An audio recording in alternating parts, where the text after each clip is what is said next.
All righty, folks. It is CPI week, and something we do all the time with Mr. Taylor from Life Goal Investments is talk about it. And if you go back and look at his playlist, we've actually disagreed more than we've agreed on this topic. So we'll let Taylor, as the guest, go first. I will admit I've been the loser on most of these. Full disclosure. So I got to tell you, I saw the expectations this weekend. They were so shockingly low. I thought it was fake news. I thought somebody was punking me. I'm sure you've seen it, but for the audience, last month was 6. We're talking CPI headline. Expectations are 5.2. There is a large base effect rolling off this month, which is helpful. Commodities were down likely at the reporting, but I got to tell you, a 5.2 seems like a setup for disappointment to me. But what say, Taylor? That's a really low number. So if you look at last month, again, to your point, it was at 6. The month prior, if memory serves me correctly, I think you could check me on this, is 6.4. So it went 6.4 to 6.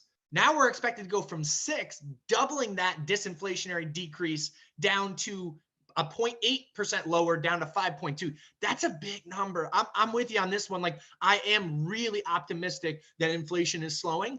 And I think all of the economic data points are saying that. And to your point, commodities rolled over big time last week. Nat gas was down 9.3% last week. It's down 40% in the last 3 months. Yikes. Yeah. So like any kind of these key economic reports, there are kind of 3 things, right? So I think what the market is telling us is they're set up for a 5.2, 5.3 kind of number.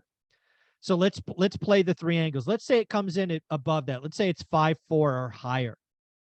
I think that will, I think right now a 25 basis point is a lock. I think 5.4 and higher gets us that 25 basis point raise on May 3rd. What say you? What that does in the bond market is it pushes the yield curve further into inversion. Okay.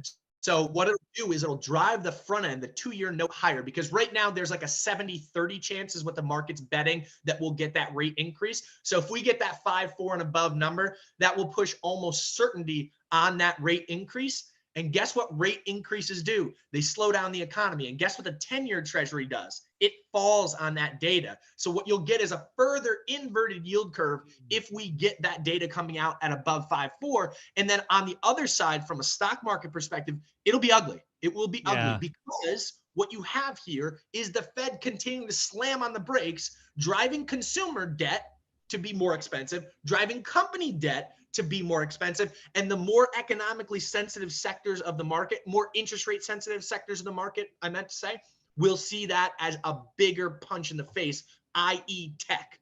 Yeah, I think so. Let's say it comes in at 5.3, 5.4, kind of on the screws on the number, what the market is expecting. I still think at 5.3, the Fed goes on May 3rd. You may disagree with that. Again, 5.3 is above 4.8, which is where it's at now. I think they want to get us to 5. But what do you think about that?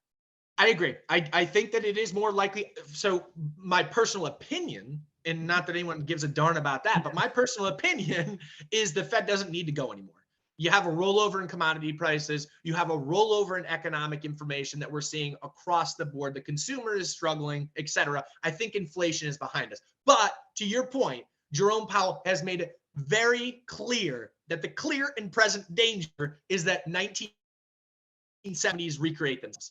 And we don't want to see that. He doesn't want to see that. So he says, listen, I know how to control inflation. I can control inflation with higher rates. And therefore, that's what he's going to do in all likelihood if we get a number around that expectation. Yeah. So now let's play the other side. Let's say we all are surprised. And I might even say shocked. Let's say it comes in at 4.9 or lower. I think it comes in at 4.9 or lower. You could take a rate increase off the table for May 3rd. That's totally agree. I will admit with that. Yeah. Totally agree, because that is a meaningful move from 6%. That would be a percent shaved off of inflation in one single month. That would be historic type numbers. And that would be before we have this.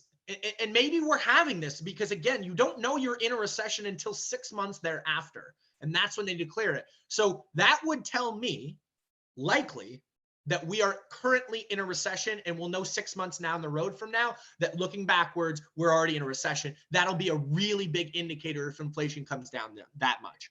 Yeah, one of the things I put out on my channel, I think it was the first of the month of April, is I think the recession will be called Q2, which is earlier than most people are saying it. I think the consumer changed.